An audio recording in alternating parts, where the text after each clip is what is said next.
In 1971, Carl Voss Rena was repairing an old family house in western Montana. The house had stood for generations. Its walls had watched winters pass, children grow, relatives die, and secrets settle into silence. Carl was working in an upstairs bedroom when he removed a cracked section of plaster. Behind it, something came loose. A small tin box dropped between the wooden studs and struck the floor. At first, he thought it was an old tobacco tin, something forgotten, something ordinary. But when he opened it, he found a leather-bound notebook, dark with age, its pages yellowed and brittle. On the first page was a name almost erased from the family record, Elia Rena. According to the family story, this was not the main diary. That diary had been taken almost a century earlier, taken by soldiers, taken because of what Elia Rena claimed to have witnessed in 1879. But this second notebook had remained hidden inside the wall, waiting. Near its final page, Carl found one sentence written in fading ink. The truth does not die, it only waits. To understand why a farmer would hide a notebook inside his own house, we have to return to Montana Territory in the spring of 1879. Montana was not yet a state. It was a vast frontier territory, scattered with mining camps, farms, forests, river valleys, and long distances where news traveled slowly. The Bitterroot Valley was a place of mountains and timber, of fog in the mornings and mud roads after storms. Homesteads stood far apart. A man could live miles from his nearest neighbor and still be considered part of the same community. In a place like that, secrets did not need locked rooms. They only needed distance. And if a farmer closed the doors of his barn, few people asked questions. According to the Rena account, Elia Rena was not an explorer or a scientist. He was a farmer, a Pennsylvania Dutch immigrant who had come west after the death of his first wife. He later married Marta Voss, a widow with 2 sons. Together they lived on a small farm near the Bitterroot River, raising cattle, sheep, vegetables, and horses. A Salish woman named Mary Two Rivers sometimes helped Marta with work around the property. The children played near the house. The barn stood apart from the main yard. Nothing about the place suggested that it would become the center of a story no one was supposed to tell. Then came the storm. The date was April 17, 1879. Rain had fallen through the night. Wind moved down from the mountains. By morning, the pastures were soaked and the low ground had turned to black mud. Before sunrise, Rena went out to check the sheep. He carried a lantern toward the high pasture. The air was cold. Water ran in thin streams through the grass. Then he saw something near the edge of the field. At first, he thought it was a fallen tree, a dark, heavy shape half buried in mud. But as he moved closer, the shape breathed. Rena stopped. It was not wood.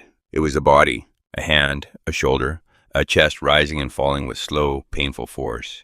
The figure was too large to belong to any man Rena had ever seen. His mind tried to make sense of it.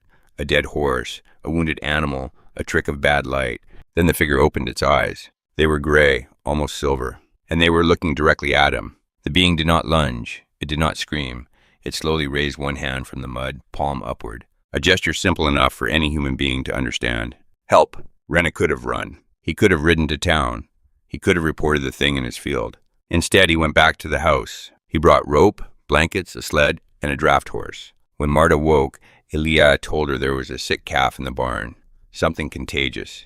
Something she and the boys should not go near. He told Mary Two Rivers the same story. Then, with ropes and horses, he dragged the wounded giant into the barn. The diary says the being had a deep wound in one thigh.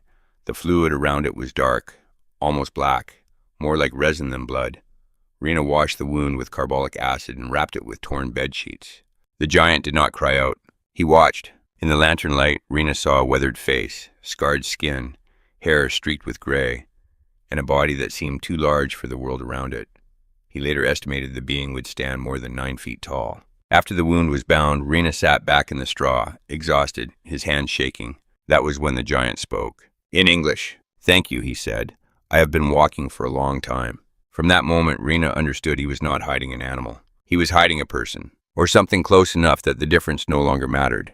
For the next 6 months, according to the diary, Elia Rena went to the barn almost every night after his family slept. He brought water, food, blankets, and eventually a notebook. The giant gave his name as Arvik. At first, he said little.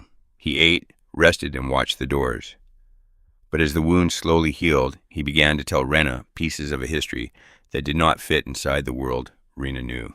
According to Rena's notes, Arvik claimed that the present world was only the newest layer. Before it, there had been cities. Not camps, not frontier towns, cities. Stone towers polished smooth, public squares paved with fitted slabs, fountains that moved water without pumps, lights that burned without flame, wide streets, carved arches, and buildings whose lower floors were no longer visible. The people of those cities, Arvik said, were taller than modern men. Not all were giants, but many stood 8, 9, even 10 feet tall. Then came the event Arvik called the burying. Mud rose where it should not have risen. Rivers changed course. Streets vanished. Buildings were swallowed to their second floors. Whole districts disappeared beneath earth, silt, and black water. Some survived, but survival did not mean safety. Arvik said the survivors were hunted. Their bones, when found, were taken. Their structures, when exposed, were explained away. Their names were erased. Rena did not believe him at first. A wounded giant in a barn was already impossible. Buried cities and a forgotten race sounded like fever talk. So Rena demanded proof. According to the diary, Arvik gave him a location near the foothills. "There is a door there," Arvik said, 15 feet below the soil. Rena rode out alone with a shovel. He dug for hours in heavy ground until the shovel struck stone. Not a loose rock, a shaped edge. He dug wider and uncovered the top curve of a stone arch. On it were symbols he could not read. Not letters, not church marks, not anything he recognized. Rena stared at the buried doorway, then looked around the empty hillside as if someone might be watching. Then he covered it again. He returned home shaken. From that day forward, according to the account, Rena was no longer merely sheltering a wounded stranger. He believed he was protecting a living witness to a buried history. In the weeks that followed, Rena began collecting rumors and old newspaper clippings. The 19th century was filled with strange reports: oversized bones, enormous skeletons, mysterious excavations, remains that appeared briefly and then vanished. But old newspapers are not final proof. Some reports were exaggerated. Some were misunderstood. Some were probably printed because they sold copies. The strange thing in Rena's account was not just that such stories existed. It was that Arvik claimed the disappearances were not accidents. He said discoveries were collected, removed, filed away. Rena asked by whom. Arvik answered quietly, "The men in uniform." According to the diary, Arvik believed the military had known about people like him for decades. Dead giants were taken. Living ones were hunted.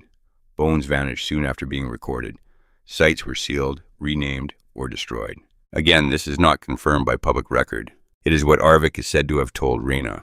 But Rena wrote that Arvik did not speak like a man spreading rumor. He spoke like someone remembering. By late September, Arvik's wound had mostly closed. He could stand, though not yet run. When Rena first saw him upright, he felt both fear and awe. Arvik's head nearly reached the beams. His shoulders filled the stall doorway. Yet he moved carefully, as though trying not to break the world around him. Arvik said it was time to leave. He planned to depart on the new moon, October 14th, when the night would be darkest. He wanted to travel south toward the Wind River Range. He believed 2 others like him were still alive, hiding in caves beyond roads and settlements. Rena agreed to help. He prepared dried meat, hard biscuits, a buffalo hide coat, and an ironwood walking staff. He planned to guide Arvik toward the Idaho line, then return before anyone knew they were gone. For the first time, the story had hope. Arvik was almost free, but he needed 5 more days. And on the morning of October 9th, 1879, hoofbeats came from the North Road. According to the diary, 22 United States cavalrymen arrived at the Rena farm. They were led by a man identified as Captain Holtcomb. They did not go to the house first. They surrounded the barn. Only then did the captain approach the door. Marta screamed when she saw the soldiers. The 2 boys hid in the cellar. Mary Two Rivers ran into the woods and, according to the family account, did not return for 3 days. Rena stepped outside with his hands raised. Captain Holtcomb carried sealed orders said to have come from Washington. He told Rena they had received a report. He would not say from whom. He ordered the barn opened. Rena refused. 2 soldiers broke the lock with an axe. The barn doors swung wide. Light cut through the darkness. There, seated against the rear wall, wrapped in the buffalo hide coat Rena had made for him, was Arvik. He did not fight. He did not roar. He did not try to run. He only looked at Elia Rena. Then he nodded once. A farewell. The soldiers raised their rifles. Chains were brought forward. Arvik allowed himself to be bound. In the diary, Rena does not describe a battle. There is no heroic last stand, no impossible escape. Only silence. Only a man watching another man be taken. The soldiers removed Arvik from the barn. But according to Rena, Arvik was not the only thing they wanted. They wanted the notebook. The main diary was found beneath a loose board and taken immediately. Rinna himself was removed from the farm, though not officially arrested in the ordinary way. His family was warned not to speak to neighbors, the church, or newspapers. For 2 weeks, Rinna was held near Helena. Then, according to the family version, he was transferred to the Montana Territorial Asylum. A military doctor declared that he suffered from frontier dementia. The phrase is chilling because it did not need to prove he was lying. It only needed to make him unbelievable. A witness does not have to be killed in order to disappear. Sometimes it is enough to call him insane. Elia Rinna died 4 years later, at the age of 50.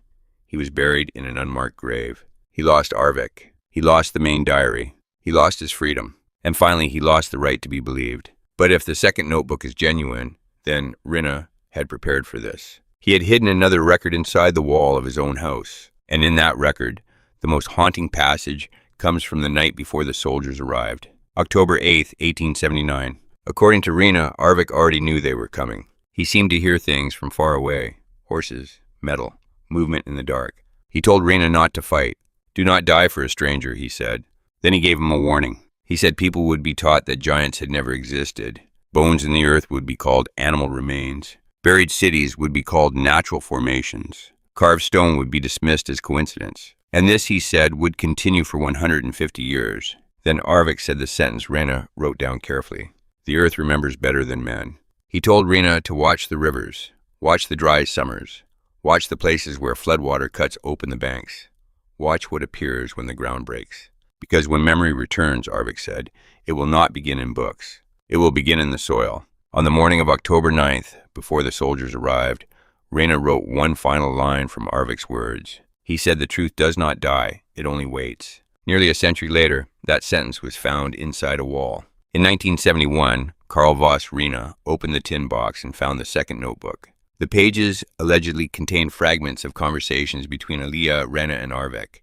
The barn, the buried arch, the 6 months of secrecy, and the final warning. And, according to the source tradition surrounding the story, the paper and ink were examined by 2 specialists and said to be consistent with the late 19th century. But caution matters. The complete notebook has not been widely published for independent review. No public military record confirms the capture of a giant on October 9, 1879. No official document proves that Arvik existed. So the story remains what it has always been. A mystery, a family account, a buried notebook, a frontier legend standing between folklore and forbidden history. If the notebook is exactly what the Rinna family claimed, then it is more than a diary. It is the final testimony of a man who believed he had seen something history refused to record. But if Arvik was taken from the farm, where did he go? That is the largest blank space in the entire account. According to the story, after the cavalry left the Rinna property, Arvik vanished from public record.